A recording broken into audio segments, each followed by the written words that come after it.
Okay, hi guys. I'm just checking that we're live. So if you're there, pop a comment on. I'm just quickly logging onto Facebook as well to see if we are live. Hoping so. You guys know how dreadful I am with tech. So let me just check. Hi, Derry. That's fab. Thank you so much. Hi, Grace. That's great. So, oh, hi, Debbie. Hi, you okay? So, welcome, guys. I cannot tell you how excited I am about this clinic. This is a massive deal for me. And Siddy, who you can see has got the devil in him this evening. You're being a pain already, aren't you? Now, back it up.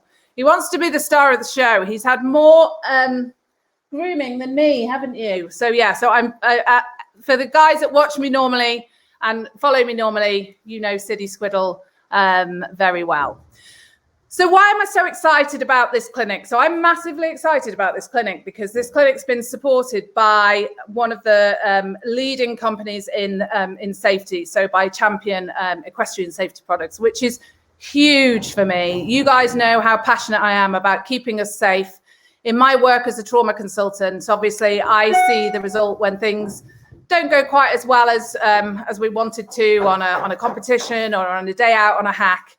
And I know that there are things that we can do that can keep us safer or make any injuries that we have easier to either find from my perspective or make the impact of those injuries a lot less for you. So the fact that industry have bought into this for me is absolutely huge. They've been absolutely fantastic. If you haven't seen, there's an amazing giveaway of a hat with MIPS, so the new system in as well, that you just need to comment on a post and get going. So what are we going to do in this clinic? So I'm going to bring Helen on shortly, who's from Champion, and I'll let her introduce herself. But we're going to just delve a little bit more into actually what head injury is, because it's more than just a touch of concussion or a bang to the head. So we need to understand a little bit more about actually what happens when we have a head injury. And to make sure that you're always, hat purchases for us equestrians, they're big purchases, and they're really important ones. So we're going to go through the actual technology and a bit more about actually how hats are made, etc. So there's a lot of information in this one, but we will get through it. And then there'll be an opportunity at the end, as normal, for you guys to ask any questions at all. So without a further ado, then I'm going to attempt my tech, and I'm really hoping that Helen appears. Can you hear me? Hi, good evening, Diane. Nice to see you. Great to be here. Thanks for inviting me on. Oh, no, it's an absolute pleasure. Thank you so much for coming. I'm so grateful. Obviously, we've got around 5,000 followers now. So for me, that's 5,000 people that have got the information to be safer, which is absolutely phenomenal. Fantastic. Yeah, that's what it's all about. So obviously we've met and spent quite a few Zoom conversations together, but would you mind just introducing yourself and sort of just tell us how you ended up in equestrian safety, really? Sure. So as Di said, my name's Helen Riley. I work for Champion Manufacturing. I'm the brand manager at Champion, and I head up a 5-strong engineering team. I've been in the equestrian industry for over 30, or in the safety industry for over 30 years, and absolutely love the job. Just keeping people safe is just one of the most amazing jobs. And I've worked with some very, very knowledgeable people throughout my career. I've made 1 or 2 career path changes to be able to work with those really knowledgeable people. Currently, 10 years ago, I got into helmets, and I have to say, it's such a challenge. I find it so interesting, and it really is so challenging. I just love it, and I'm absolutely hooked. For the past 5 years, I've been working with Tony Palkowski. He's our chief engineer in our department, and I don't know anybody that's left in the industry now with as much knowledge and information and technical ability as Tony. So I'll stop there because he might be watching. I don't want to big him up. Don't big him up too much. You'll never be able to work with him again. He'll not get through the doors, Helen. So why is it so important? I get that. And it's, it's very similar to medicine. You go and pick the people that you want to work with. If you want a team that's really going to succeed, don't you? You're really careful about who's in your team. And this guy sounds great. But why is it so, why safety and why equestrian for you personally? What is it about that you get? I know you're very passionate about your job, so what do you get from it? I think I started off in the safety industry doing things like making safety products for windsurfers, actually, and for water skiing. And the type of injuries that we were seeing there were nothing like we were seeing and experiencing in the equestrian industry. So that really got us hooked, and we started making things like body protection. There was nothing 30 years ago in the industry, so that was really new to market. And worked with some really good people. I've worked with Champion now for 5 years. They're a really great fit for me. Champion was started over 40 years ago by John and Bridget Ayres, who were absolutely passionate about safety. The company is now run by the daughters, Sarah Jane and Charlotte. Oh, so it's family. Fabulous. Yeah, it's a family business.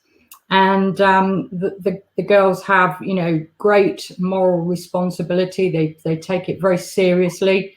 They're very passionate about safety. And I feel that's a really good fit for me, because if you're going to do a job, do it properly, push the boundaries, test the limits. And that's what we do at Champion. That's very evident from the resources that Sarah Jane and Charlotte have put into it.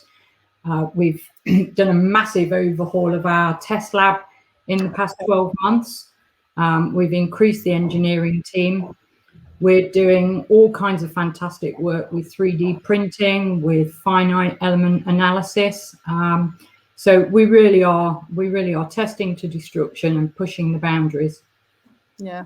And that's so reassuring for me as a trauma consultant that, first off, it's a British company, which is fab. It's fab that we are. One thing Britain is, or British people are very good at, is making things, and we kind of think about that along the way a little bit, didn't we? But so it's it's really reassuring to hear that. But it's so important to me that hats are as good as they can be.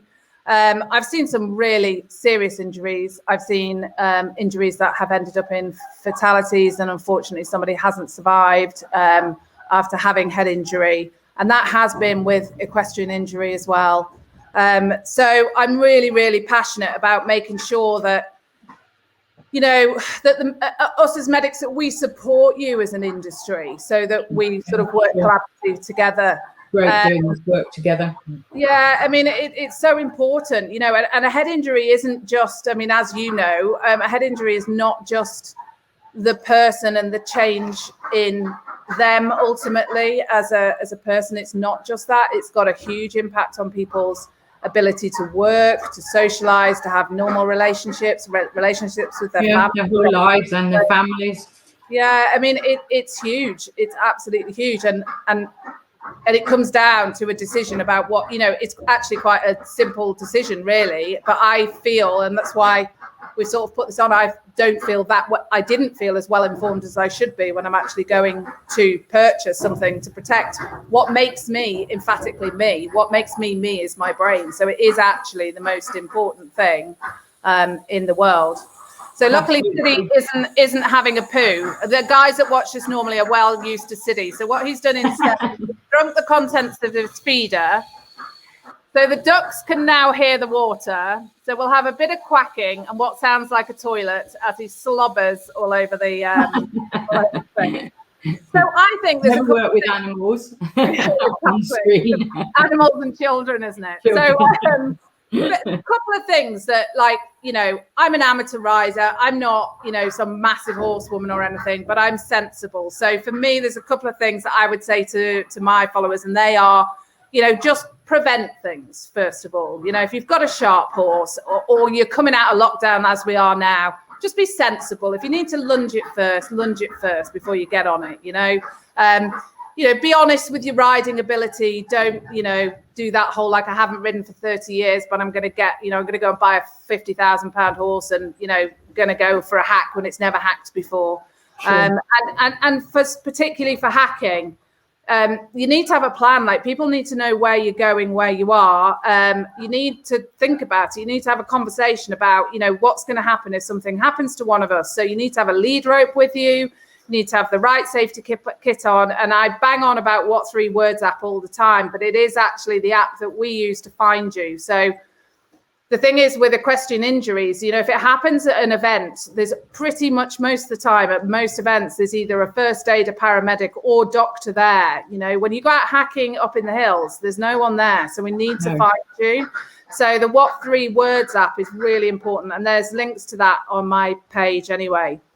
But I think we just need to understand a bit more. So like if the worst does happen and somebody does have, you know, a significant head injury, I just think if we just touch quickly on the types of head injury, I just think it will explain a little bit why I'm asking you to do the things that we're doing. And I think it links quite nicely into the way that you test TATs as well, because you're testing based on the injuries that people have. So experiencing, of course. Yeah. So there's 3 main types of it. So we look at injuries are made up of sort of primary, secondary and tertiary injury. So there's the initial injury that, you know, that obviously that's what you guys are targeting. So that's the initial injury, the effect of the impact and the force that goes through to the brain.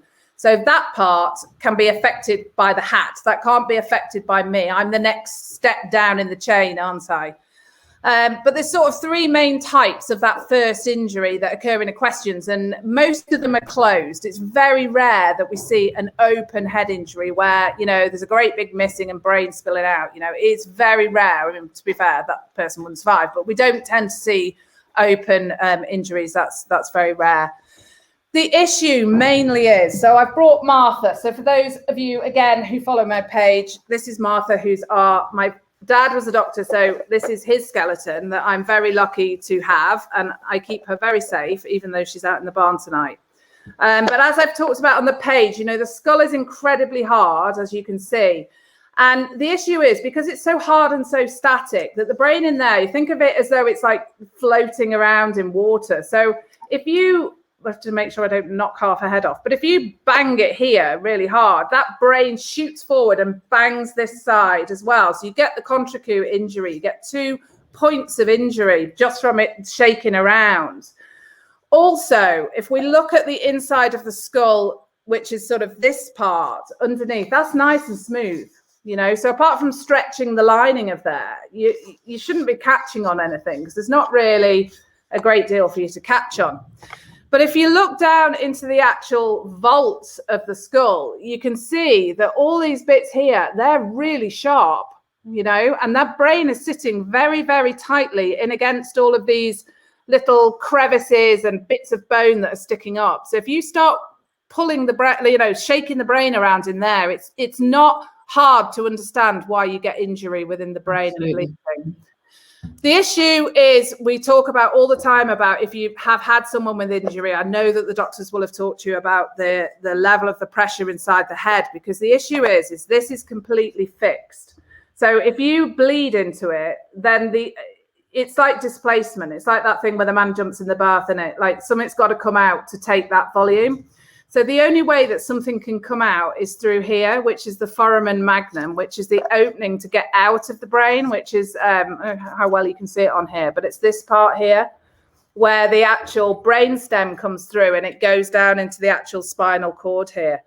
The issue is if you get the pressure up in there, it just forces brain through that hole and you're dead. Like, that's it, you're done. So it's incredibly important that we understand that part of it. I'll just leave her there on the paint pot, bless her. So the arteries and veins are running through the brain, and they can leak, so we can get hematomas and clots and things in there. As I've said, the open stuff's quite rare, but as I know you look at when you're testing, it's important that nothing can penetrate the hat.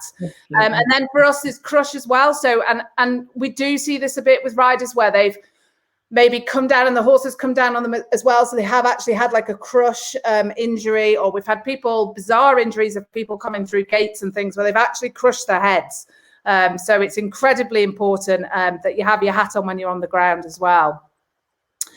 So the bit that worries me is the secondary injury. So I can't do anything about the fact that you've hurt your head, but what I can do is make sure that you know what to do with the secondary injury. So the issue is once you've had an injury, that if you know the signs, like people tend to like either get knocked out, they've got their hat on, their kind of head drops down like this, their tongue goes to the back of their throat, they obstruct their airway, so they're not able to get oxygen in and around their body. Now, you've already got a piece of brain tissue that is screaming in pain and not very happy about what's just happened to it. And the last thing in the world that it needs is to be starved of oxygen. So it's really important that as soon as an injury's just happened, that we work through the first aid, essentially, of what you would do for any accident that you were at. So from an equestrian point of view, I would say you do need to check that it's safe for you to get across to that casualty. You need to check that it's safe for you to go. And I would make sure that somebody's going to actually, you know, if you are with people, get somebody to catch the horse so it doesn't come running back over you or the rider. And if it's, there's this big thing that people say about, do I take the hat off? Do I leave it on? So for me, we do say, unless you're trained to do so, don't take a hat off and stuff like that. For me, it's all about the airway. It's all about A, B, C. So if you think that that person is not breathing or they're making sounds in their throat, if you need to take the hat off, you take the hat off, because without the airway, they're going to die. There's no question that they will die. And it or become brain damage from lack of oxygen, as opposed to actually the injury, which might not be that bad. So it's really important that we know how to do a jaw thrust. So I'm just going to show you how to do that. So because we would normally do first aid is this kind of head tilt, chin lift thing. But obviously we're concerned about cervical spine injuries. So we're not going to do that. But what we're going to do is, if you feel, I don't know if you want to have a go, Helen, but if you feel the kind of edges of your mandible, your jaw there, if you relax it off, you can actually, I'll go to the side, but you can actually push it forward. If you can see that. Yeah. So you can do that to somebody and open up their airway without moving their neck. So it negates the need for you to move their neck around. So I will do a reel or something again. There is some stuff on my page just to make sure that everybody knows how to do that jaw thrust. But from a hat perspective, if they're breathing okay and the hat is on and there's no need to take it off, that's fine. Just leave it alone and leave them where they are. However, if the airway for whatever reason is not open or they're vomiting, you're going to have to move them and get them onto their side, because otherwise they're going to choke on the vomit. So it's a case of kind of dealing with what's thrown at you. Obviously CPR if necessary, but I would hope that you don't need to do that. Now, when you come to hospital, we're really concerned about mechanism of injury. And this is kind of the whole thing about how the page started. And I can't tell you how many questions I've seen or know that will say, oh, I just had a touch of concussion. I just had a bit of a bang to the head, and it was a bit of a this and a bit of that.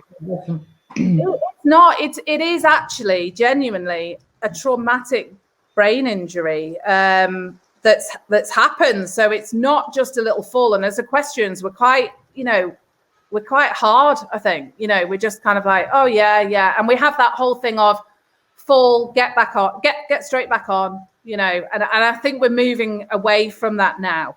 But when you come, we need to know as much as possible about actually how the accident happened and exactly what that person was like afterwards. So you need somebody to stay with them the whole time when you're going off and phoning or catching horses or whatever. Somebody needs to be stood with that person. And if you're the person that's stood, you just need to be aware of, are they making sense? Is there any big change in what their pupils look like? Are they, saying they feel sick, or are they being sick? Are they sleepy? Can you sort of rouse them? Because you may need to actually upgrade your ambulance call, because it's not unusual for someone to be a bit stunned after a head injury and then suddenly start to deteriorate. And, that's just showing that the pressure is starting to rise within the skull, and we need to, potentially ring the ambulance service back and say, actually, I know they were awake 5 minutes ago, but you know what? They're not, and they're snoring now. That would take you up from a Cat 3 to a Cat 1, which is an immediate response from the ambulance service. And particularly now for COVID, I really want you to send the hat with people. And also, if you can, just jot down and really give that information really clearly to the paramedics, because with COVID now, with no visiting, nobody's coming in with you. You're going to come in on your own. And if your level of consciousness is low, you can't tell me what's happened to you. And it's not just about head injury in some of these accidents, because you may have damaged something else. I need a baseline of where you were before, and also a degree of suspicion. So when I'm kind of, peering out, or the radiologist is peering at your scans, if we know what happened, we have a really good idea of what we're looking for, and it may change how we manage you in the initial period. So as much information as possible. Just going to pop in here now, just so that I don't forget. If anybody that is watching this takes warfarin or a NOAC, so or the dalteparin, so enoxaparin, anyone that's on it will know that they're taking it. So it's a blood thinning tablet or injection for people that have got specific medical problems. If you bang your head, you have to have a CT scan. You may have one, because we don't always scan people when they come to hospital, but you must have a CT scan if you're on a blood thinning product. So that's just, that's not up for debate. That's what it is. You have to have one. So you must come and see us. And then the only other thing I would say about that is that, if you have got medical issues, just let people know that, equestrian sports are open to people. A lot of people say, oh, well, I've got epilepsy, I can't ride, or I've got diabetes, it's too dangerous to ride. Yeah, actually, if you get in contact with RDA, for example, with the epilepsy, absolutely really important. You've got a well-fitted hat. But, there are strategies that you can use so that you can ride and you can enjoy your horses. But you just need people to know about what your conditions are in case something happens, and it's about just having a little bit of forethought about, well, that might happen. They would need to know to get my EpiPen out if you're allergic to something, for example, and it's kept here. So just, we all need to be a little bit mindful, and particularly now at the moment with COVID, with the pressure that's on, just need to be a little bit more mindful about taking responsibility for sort of chronic health conditions. So, I've battered on about mechanism, Helen. Sorry. Really important information, Di.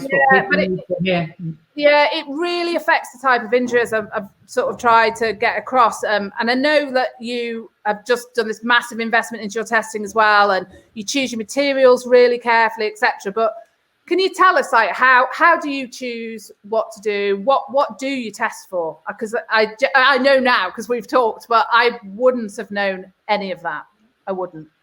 Okay, so as a starting point, we would always look to see what kind of standard, what level of standard we would want a product to meet. So we have various standards that we can use to certify our hats and to test the hat against the performance criteria of. It's a little bit easier for us because we've got the British PASO 15 2011. It's pretty much the highest standard with the highest performance criteria that a helmet can meet. And once you can meet that standard, there'd be no point in going backwards and testing to something else. So all of Champion products are made to the British PASO 15. We also have the European VG1 standard. There's the American Snell standard. And there's also the American ASTM standard, which I'm sure riders will have seen the markings of within their helmets before. So if we were starting off from the baseline position of we want everything to meet PASO 15, and the reason that we want everything to meet PASO 15 is because the performance criteria is so high. So we would start off and we would test for crush resistance. Okay. That is one of the most important criteria that we need to meet. So under the PASO 15 standard, they will take a helmet, they will test it between two metal plates and they will crush it. They will apply certain levels of force for 30 seconds actually in the PASO 15 standard. The VG1, they apply 630 kilonewtons, where in the PASO 15 standard, they will apply 800 kilonewtons. So it's quite considerably more. Quite a big difference, isn't it? It's quite a big difference. And when we have something like a Snell hat, which the Pro Ultimate actually meets the Snell standard, which is the American standard, this will withstand pressures in excess of 1,000 kilonewtons. And all Champion hats far exceed the standards that we may come to. So although they test to 1,000 kilonewtons, the Snell Pro Ultimate will actually withstand crushing forces of considerably higher than 1,000 kilonewtons. So that's one of the criteria in PAS 015.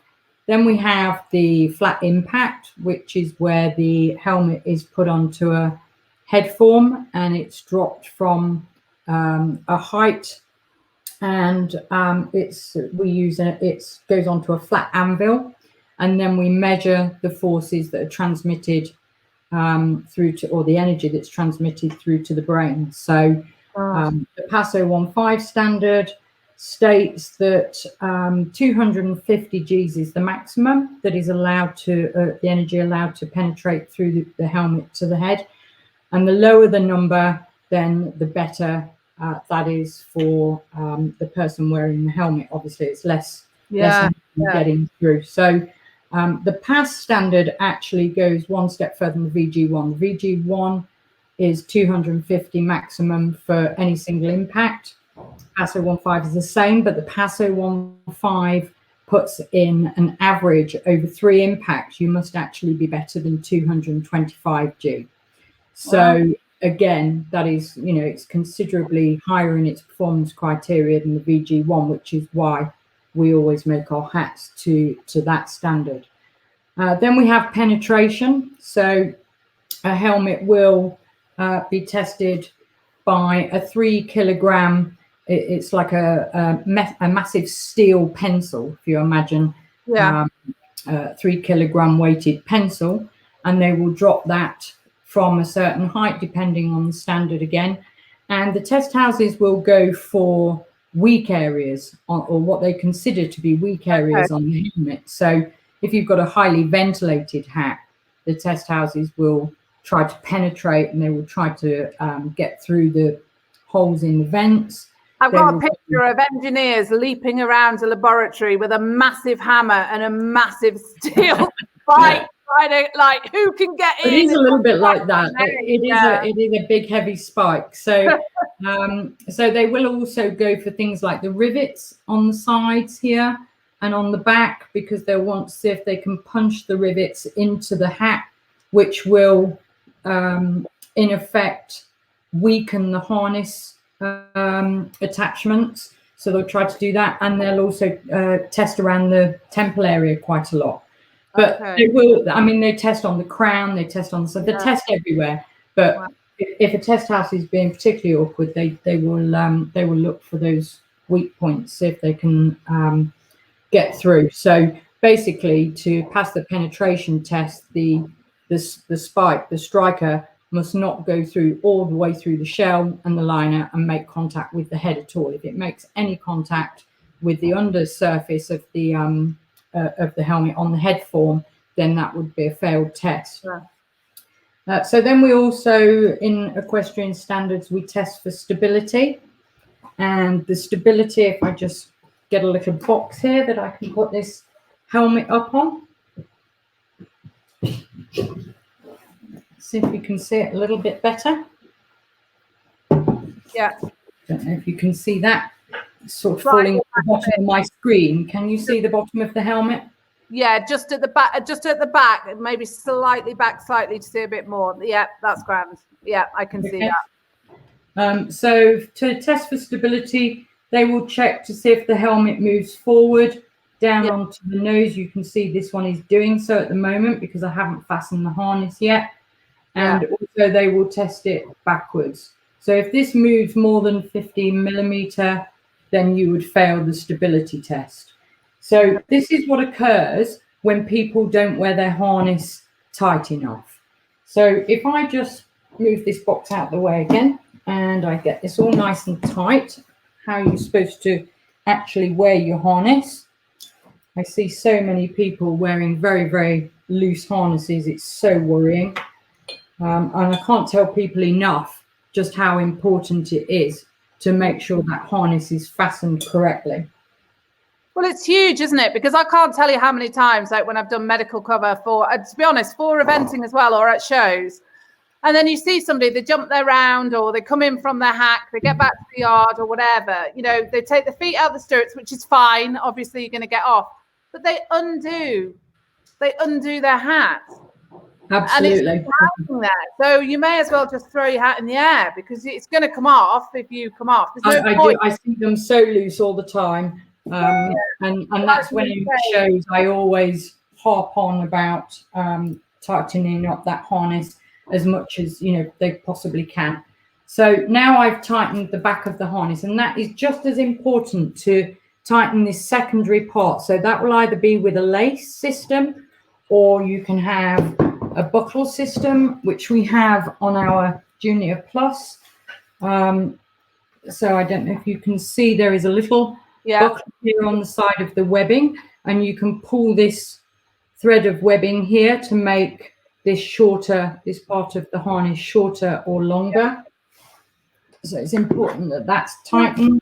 We talked about that before, didn't we? Because I did not know, and it might just be me, but I don't think it is. I did not know, and I've always had my hats fitted professionally, that this part of the back, I genuinely thought it was like if you can get your ponytail in. And then obviously, I think it is very much misunderstood. It's about being able to take the slack out of the harness here. So this bit under your chin is important, but equally the secondary part of the harness going up to the back, it's really important that you have adjustment there. And if there isn't any adjustment there, then the harness must fit your neck properly. Otherwise, on impact, if you take an impact from the back, the hat will go forwards. I mean, it can't now because I've tightened it all up nicely, but it'll go forwards and it'll come down and crack you on the nose and give you a broken nose. So it's really, really important that you wear the harness correctly. Okay. No, that's super, super helpful to understand how you test it, because actually, I mean, it's not a surprise. You're testing exactly against the injuries that occur. So that's really reassuring. So we were going to talk a little bit about concussion, because I know everyone, obviously, unfortunately, there are people that are going to have really, really serious brain injuries from any sort of head injury.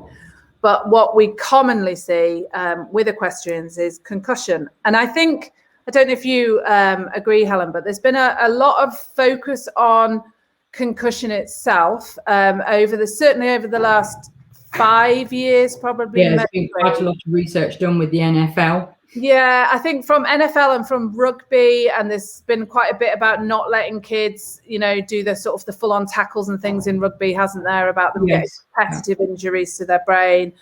So I thought it might be quite useful just to touch on concussion itself, so that people understand a little bit more about actual concussion. So with concussion, it's still a traumatic brain injury. It is still classed as a traumatic brain injury, and it tends to happen because of shaking within the brain, and the whole brain gets a shake. And because of that, the connections between the brain is basically a massive, like a big mash of neurons and nerves that are just kind of stuck together into certain parts that do certain jobs. And obviously, they all kind of like all intermingled together into that great big funny shape of, I don't even know what it looks like, a bit like it's not like a cauliflower. I can't think what it looks like, because it looks like a brain, but it's made up of millions and millions of these things. So when you get a really good shake, those connections in between can cause bleeding. And it's not the kind of big clot bleeding that you see. It's like little capillaries. So the really fine little ends of the arteries and the veins, where they're mixing and they're just giving out their oxygen and taking away the carbon dioxide. So it's really like minute, tiny little capillaries, but they can still bleed. Now that can affect the amount and the levels of all the enzymes and the neurotransmitters within the brain. And essentially it just leaves the brain in an incredibly vulnerable state. And I think a lot of, and I know that the FEI have now got their CRT5, I think we've always had this thing with riders, you fall off, you get straight back on. There's no question, you get straight back on. And I know as a child, when I've come off, it is get straight back on. And, hands up, I had a bit of a fall last year, definitely whacked my head properly, and I got straight back on, because it's a kind of culture thing that we're equestrian, we get straight back on. I'm not, if you're fine, that's fine, isn't it? But we need to be doing a screening process to be able to recognize the symptoms. Yeah, exactly. And I think that's where, certainly with the FEI taking it on board as well and working in collaboration with sort of English Rugby, and not sure who else has done it with them, but they have collaborated with some of the other sports councils, which is really, from my perspective, really good to see. But it is, I think that's the biggest thing, that it's not just I had a touch of concussion. And concussion is really, honestly, quite nasty. You know, people will, it's very individual to people, and most people it will last for, it's a bit of a how long is a piece of string, because for some people it may last for a few hours, a bit of a headache, bit of a can't quite think straight, you know, they might be a little bit sensitive to the light, they might be, you know, tired or more tired than normal, might feel a little bit sick for a couple of days, but it goes right down to a spectrum of people that are affected by concussions for years and years and years. And it may actually affect how they are able to process information. It can affect their personality because of obviously the frontal lobe here, if that gets damaged in any way, it actually affects who you are. So it is super important, because as I've said, that brain is so vulnerable once it's had that first knock. If you then say to, if you're a coach or whatever, and you say to the kid or whatever, get back on, crack on, it's all right. If they come off again or knock the head again, and it doesn't need to be a big knock, you're going to have massive injury. And the implications of that is huge. So I think the fact that the sports have picked this up is, you know, really, really good. I don't know if people have seen the FEI one, but they've got something which is called CRT5, which is 5 steps essentially. So the time to call an ambulance is if you have any concern, like if you have concern after somebody's had a head injury, then you need to be phoning either 999 or 111, depending on, you know, the severity of the things. But if somebody's you know, obviously if somebody's level of consciousness drops, or if they have a seizure, which is not uncommon with head injury, if they're vomiting, if they're restless, if they're agitated, if they're starting to speak in a way that's not like them, some people can become quite disinhibited and will start, I've seen it with sort of little old ladies and stuff that have had like a nasty injury, and they're starting to swear like mad, and it's clearly not their normal behavior. So if there's something that's not normal, then you need to get in contact with us straight away. Obviously, you do all your first aid stuff that we talked about before, but then you've just got to have a look and see. But it's definitely worth, I think, people being aware of what the CRT5 is, because that's all been obviously cleared for equestrian injuries as well. And as I said before, a lot of these things do happen at competition, because people are just pushing a little bit harder, aren't they? If you're going to win, you've got to push a bit harder, haven't you? So you might, I don't know, turn a bit quicker or whatever. And, you know, but I do think it's important that people have these guidelines, you know, up in livery yards or in riding schools, so that they've got a consistent approach from their instructors, or from, you know, if you're the parents of children that ride, or, you know, or your partner, that you've got access to it so that you know what you're actually looking out for. If you're okay, if you see us in the end, you see us and then actually you're okay, there are still a few things that you need to do. You need to rest. Like when your brain needs to rest, it won't rest if you take yourself off to bed and look at your phone, like, because looking at your phones, your brain's tick, tick, tick, tick, tick, tick, tick, like this. So it is about actually resting quietly, not really doing anything at all. And it's really important that nobody leaves, if you've had a head injury, that you're not on your own for at least 48 hours. So it used to be that people thought it was 24 hours, and we now say 48.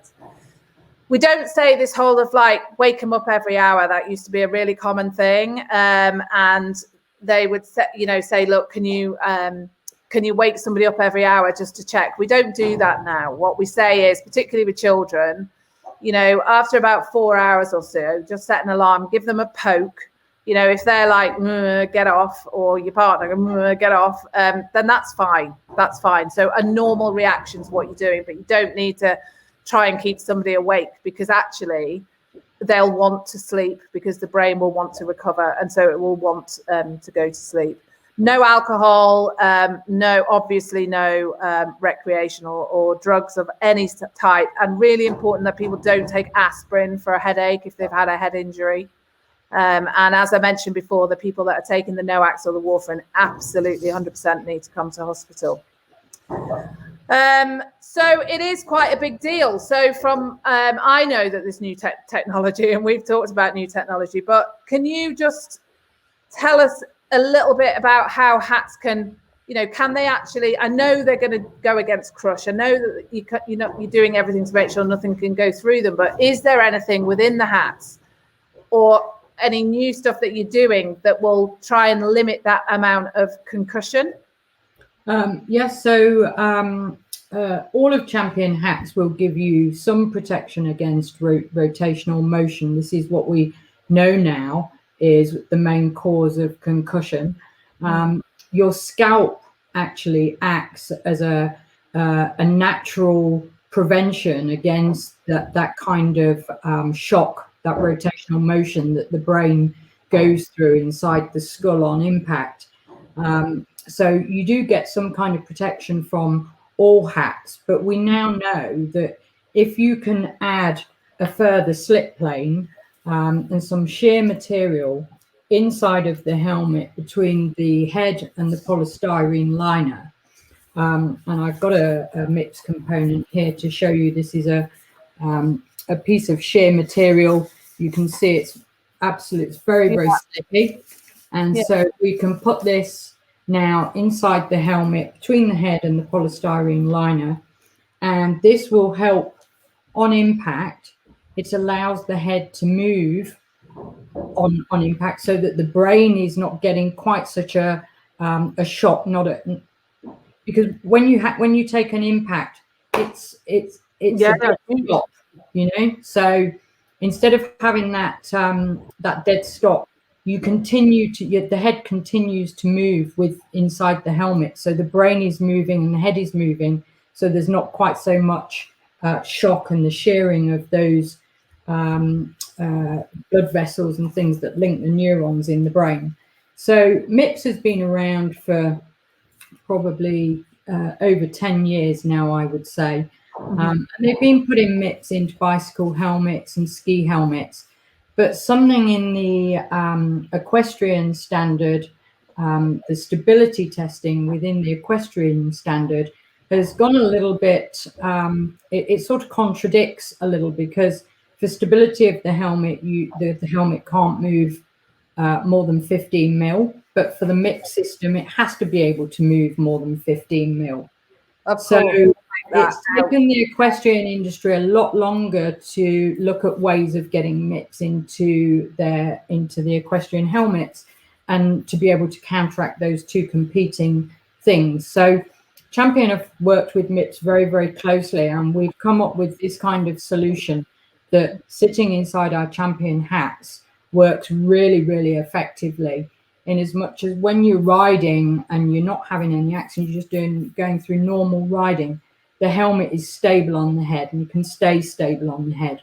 But when you take that impact, when you most need it, you've got that slip plane inside the helmet, and you're allowed that your helmet and your head is able to move that 15 mil that it needs to move. So we've added that now to over 12 of our helmets.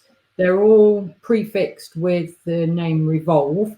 So if you were in a retail store, you would look for things like, we have a little MIPS label that goes on the box like this. So you look for dot, and we have on the back of the helmet, if I bring it really close, hopefully you can see that little dot there. So that will tell you that there is that extra slip plane inside the helmet, and there is a little swing tag as well, which again pretty clear which ones have and haven't. So if you look for that when you're purchasing helmets, so on top of all the 5 other areas of performance criteria that our helmets meet, we can now look to add that 6th area of protection and to be able to protect against rotational motion. Yeah, it's huge. That's huge, isn't it? That is a huge advance.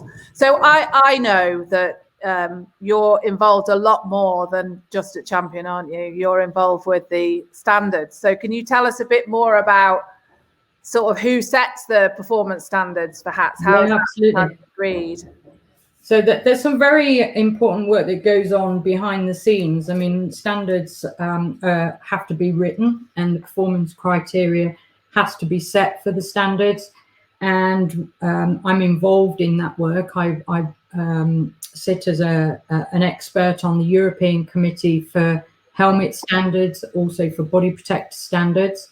And we do some work whereby all the experts are invited together, and the experts come from all different areas. There can be manufacturers, we have riding association representatives, test houses as well. So there'll be people from the test houses that sit on these committees, and we sit around and we discuss the kind of criteria that we want to be in those standards. And obviously we're looking to make the safest products as possible. So we have to take into consideration technology available to us, materials available to us, knowledge that we know of the day. All those things have to be taken into consideration, and we look to see, is anybody achieving something really great? Well, if you look at the kind of standards we've got now with the PAS 015, where we can make helmets to withstand excess of 800 kilonewtons, then that would be the knowledge of the day. We know how to make helmets to achieve those kind of crush resistance criteria. So when we're writing a standard, we wouldn't want to drop any lower than that, because we already know we can do that. Yeah. So in a way, you're forcing the industry to pull itself up. So you're setting the criteria, and you raise the criteria as you're able to with the technology, and then everybody must follow suit, and everybody has to make the helmets to that standard to be able to put them to market. So it's really great work. It's very interesting work. And we really are true experts. We're very lucky to have you on. So we've kind of covered a lot, haven't we, which has been great. But so just to sum up then, like if you had to say, give, I don't know, 3 or 4 points about how do you choose your hat, what would you say if you were buying a hat? What would be your top tips? So after, I mean, once you've set all this fantastic criteria, you can make these wonderful hats that meet all this criteria, then really it's about spreading the word. And you know, this clinic tonight is for that purpose, for that very purpose, to help to spread the word and help people make informed choices. Mm-hmm. If you know there are helmets out there that perform and have been tested very, very rigorously to lots of different accident scenarios, then choose the helmet to that standard rather than to something that hasn't tested for quite as much, or you know, has been tested quite as rigorously. So I would always say, if you're choosing a helmet, look to the standard first. Always make sure that you can see you have labels like this hanging on the helmets that tell you that this one has been tested to PAS 015. Yeah. So you will also find that inside the helmet. There's labels on the crown liner, and this will be for all manufacturers. They have to. Every hat will have that on the inside. Yeah. So it'll be on this crown liner here. If it's not here, then you would just have a little look under here, and it would. And you can't see actually because you can't see the white. It's got a mixed system in it. Okay. But it would be on the polystyrene liner underneath. But all manufacturers have to write the standard in the hat, on the product, and on the swing tickets. This is a kite mark ticket. Yeah. So this is also really, really important. So you look to the standard, you check the hat to see what standard it's been tested to. Then have a look for the kite mark ticket. This is not a standard. The kite mark's not a standard. What the kite mark is it's a proof that you batch test your products every time you make a batch, that you've tested those products again to the standard that you said the met when you first made it. So To certify hats, we have to test to certify hat to get a CE mark. We'll have the UKCA mark coming up for Britain soon. We'll have to start marking our hats with UKCA by the end of this year, following Brexit. So, but you only have to test once to get that license, and then you never have to test again. So if you find a hat that's got a kite mark, you know that that company is testing every single batch they make. And that's really important, because that proves that quality of components is not getting, lower over the years. So it's a really big sign, a quality sign. So always look for the kite mark. After that, obviously, discipline. If you're competing, you need to look for what's allowed for your discipline. So, for example, a peak is not acceptable for eventing and pony club. And then after that, it comes down to fit. The safest hat with the safest standard is one that fits correctly, it's the correct shape for your head, and that the harness fits. So if you can't get that harness fastened correctly to make the helmet stable on the head, then that's not the helmet for you. So you need to then select a helmet that's adjustable on the harness, and that you can get that stability on the helmet. Okay. So I mean, it comes down to how much you value your safety, really. If you value your safety, you look to choose a hat that fits well, you have it properly, professionally fitted, at a reputable retailer, and then choose one that's got the highest standards, being tested the most. Okay.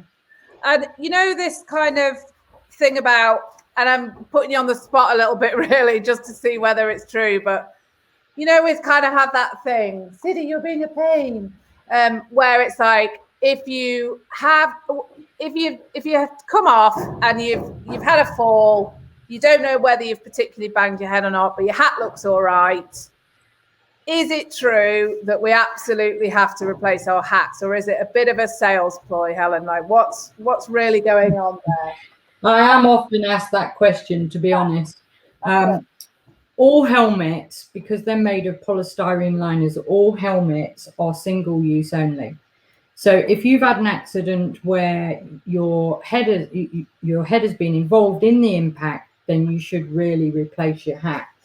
And I've got here 2 half hats to show you. This one that I have now in my hand has not been involved in any accident. And I'll bring it nice and close up to the screen so that everyone can see.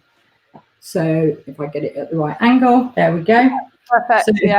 So if you can see here, the shell and the liner are almost touching. Here on the top, we put the shapes in on purpose. They're supposed to be there. Yeah. These ones here. But there's no gaps between the liner and the shell, and you've got a consistent thickness of polystyrene liner all the way round. Yeah. Now let me show you one that has been involved in an accident. And if I show you the shell first, you will see there is hardly any damage on the shell. Yeah. At all. You can't see anything. And then when I show you what's occurred inside, so on this side here, oh wow, it'd be easier if I stand up and I can. Yeah, that's huge, isn't it? So if I show you, this side here has been hit with an irregular shaped object, and as you can see, the polystyrene liner on this side is completely crushed. The polystyrene beads have been flattened, they've absorbed the energy, and that now won't be thick enough, and there won't be anything there to absorb the energy on a second impact. On this side, it's had a flat impact, and again you can see the width of the polystyrene has been completely flattened, and that's why it won't work a second time, or won't give you the kind of protection you're going to need on a second impact. And yet on the top, it looks absolutely fine on the outside, doesn't it? So it's very, very important. It's not something that we just say to increase sales. It really is a single use limit. That's no sales ploy. Okay. So How long then? So if we don't do they have like a sell by date, or how often should we be replacing, or is it just once? Do you replace only when you've had a fall, or do you need to do it more regularly than that? So helmets will, you can wear helmets out. It really does depend on usage and type of usage. We always say that helmets don't start to wear out until you actually start to wear them, to use them. So the time starts running from the time that you purchase it.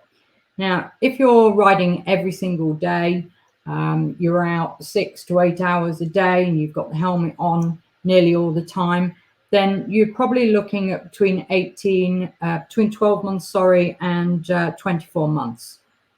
And so, it's not as long as perhaps people led to believe. I've seen people in helmets that are 15 years old, and really they should have replaced them after 5 years.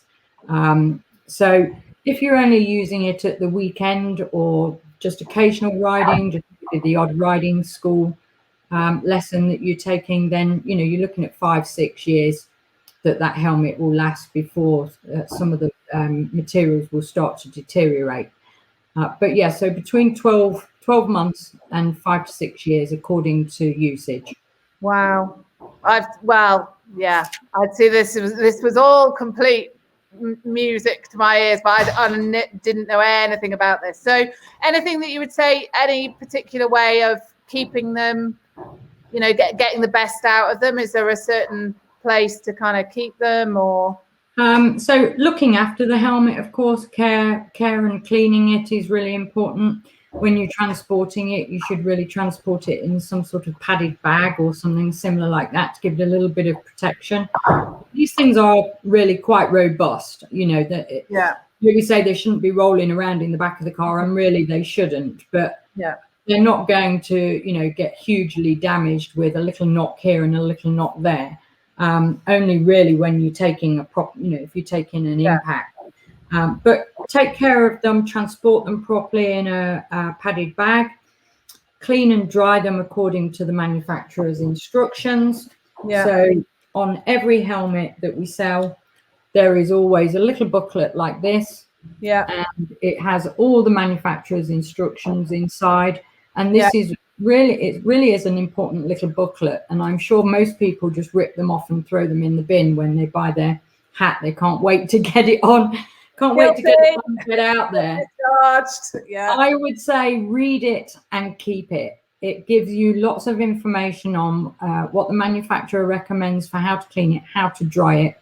Don't dry it on ovens, augers, radiators, that kind of thing. I've seen many helmets return because of drying by cookers and things. So read the manufacturer's instructions and keep them, because these are part of your warranty. So just hang on to them with your receipt. That's really important. Okay. Well, that's super, super interesting. I mean, we've absolutely, thank you so much. There's so much that we've learned about. No, it's been lovely, and listening to your explanations, Dan, it's really, really important work that you're doing. It's great to hopefully get the message across that, it really, really is important. There are some very serious injuries that occur in the equestrian industry, and it is a challenge to make these products to protect you, to protect riders.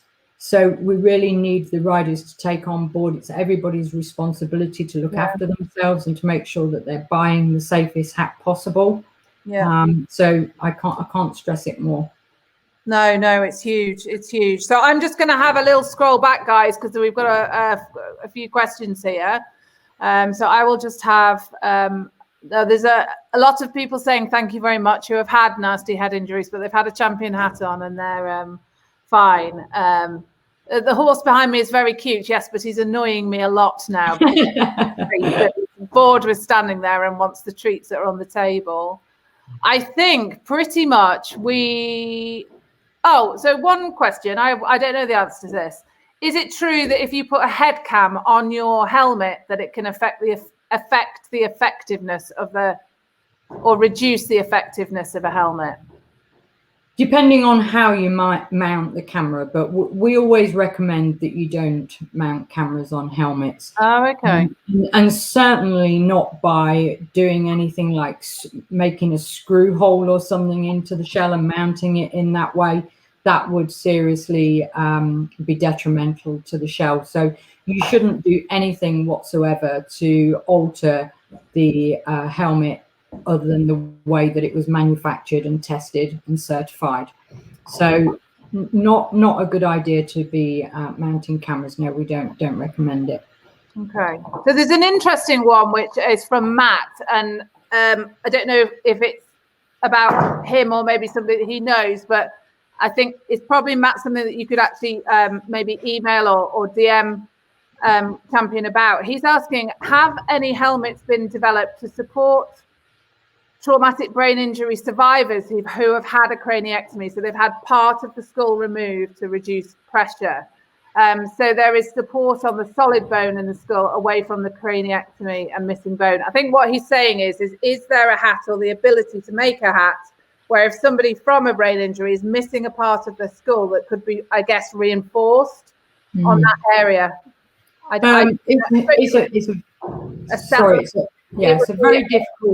very difficult and very challenging thing to do, because you have to make any kind of shell for a helmet. You have to make a mold, whether that shell be fiberglass or whether it be, I have a fiberglass shell here. So whether that be a fiberglass shell, this has to come out of a mold, and this is straight out of our fiberglass mold, and then filled and sanded, ready for the paintwork that's going to go on it. So it's very difficult to do anything other than to cut holes in it for vents and things like that. So making one-off helmets to a different shape or doing something different with the shell is very, very difficult. I don't think I know any manufacturer that is doing anything like that. We do often get asked by people that have got various different disabilities or cochlear implants or things like this. Of course, and it is really quite difficult and a challenge to help them. So, but we do try our best, and we often do things like we can make some differences just to the lining inside. But we can't really take away from the polystyrene liner, because if you start taking away from the polystyrene liner, then you're not going to give the protection required against impact in those areas. Okay. So if the person that asked the question does want to direct messages, we can be contacted through Facebook or through Instagram. And I can certainly do some more research on it and explain that more fully, and have a discussion with my engineers about it. That'd be amazing. Thank you. So Matt, we'll give the details of where you can catch up with people just at the end of once we've gone through these questions. So interestingly, Francesca, we talked about this actually, that she said she's had concussion twice, very painful, and the hat slipped to the back of her neck. It wasn't a Champion hat. When she's had hats fitted, they've said her head shape doesn't suit Champions. And that was about... now I was going to discuss that earlier. Yeah, she says, by the way, I have a normal shaped head. So, I mean, I've heard people say that I can't wear Champion because it doesn't fit my head shape. Well, that's no longer true anymore, because all manufacturers or most manufacturers now will have more than one shape mold. So we have 6 mold shapes, for example, and we do that to make sure that we can, always fit the different head shapes that there are out there. And, obviously the more mold shapes you have, then the more people that we can make safe helmets for. So 10 years ago, that might have been very true. I'm not a Champion girl, or I am a Champion girl or guy. But I would say now, revisit, try again, get professionally fitted, and try all the different models that we do, because we have the AirTech, the Pro Ultimate, the Vent Air, the X Air. They're all different mold shapes. What I know we've got 6, but certainly we've got plenty. There's a big range, isn't there? Everybody. So, I would think that if that helmet ended up at the back of her head in the way described, that the harness wasn't fastened as it should have been under the chin. That's what normally occurs with a very loose harness. I've seen that before. It would just come up on impact. It would just come up the chin and just go up, and then the helmet ends up going off the back. So Claire's asking, what training do hat fitters get? What training do hat fitters get? Yeah, so I guess if you go to tack shop, who trains them in how to fit hats? Well, often it will be the manufacturer's sales team, area sales managers. Oh, okay.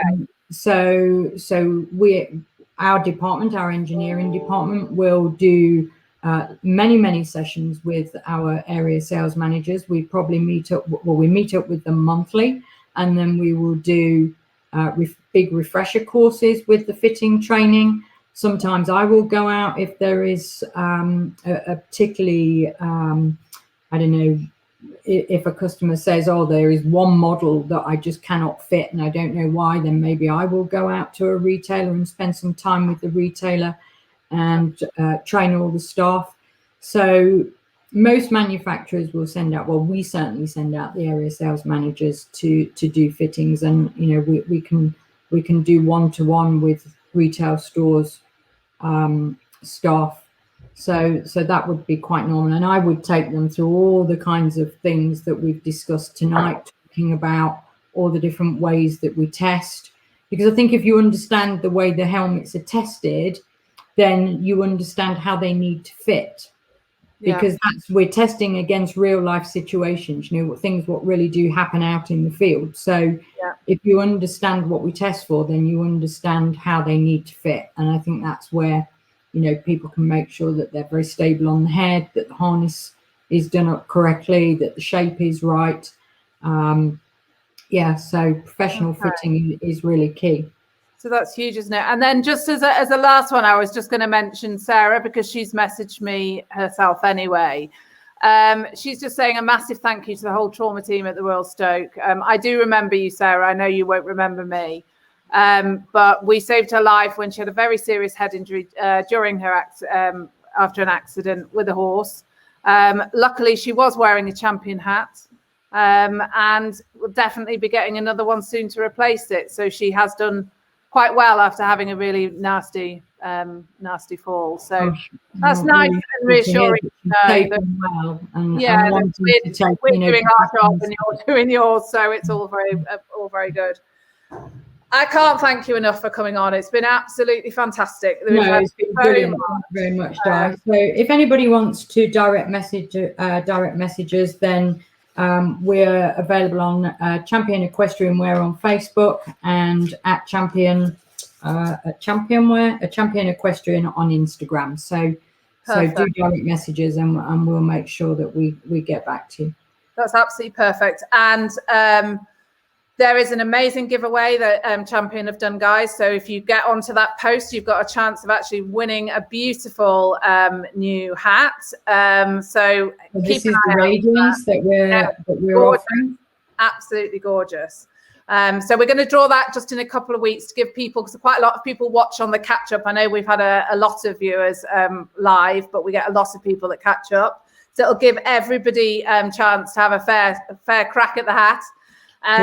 We're also going to be posting some videos, aren't we? Sorry, go on. We're going to do some video clips of testing in our laboratory so that you can see the penetration, the flat impact, the crush testing happening as we test in the factory. So we'll be posting 2 or 3 of those over the next couple of weeks. So watch out for those. And the competition questions may well be linked to those videos. They may well be, but so that's great. I really appreciate it. So the next Rider Clinic, guys, will be end of February, and we have the wonderful Maeve Sheridan from Activate Your Seat, who is a physio, and Maeve and I are going to tackle, Helen, you've got a feel for us. We are going to tackle what is the biggest heart sink, I think, for a physio and a doctor, which is back pain. Which back pain. Back pain, yeah. Okay, I'll be listening in for that one. So there'll be more information coming out about that soon. But a massive thank you. We're going to sign off now, guys. Been really good. Yeah, take care of yourselves. Bye. Thank you. Bye-bye.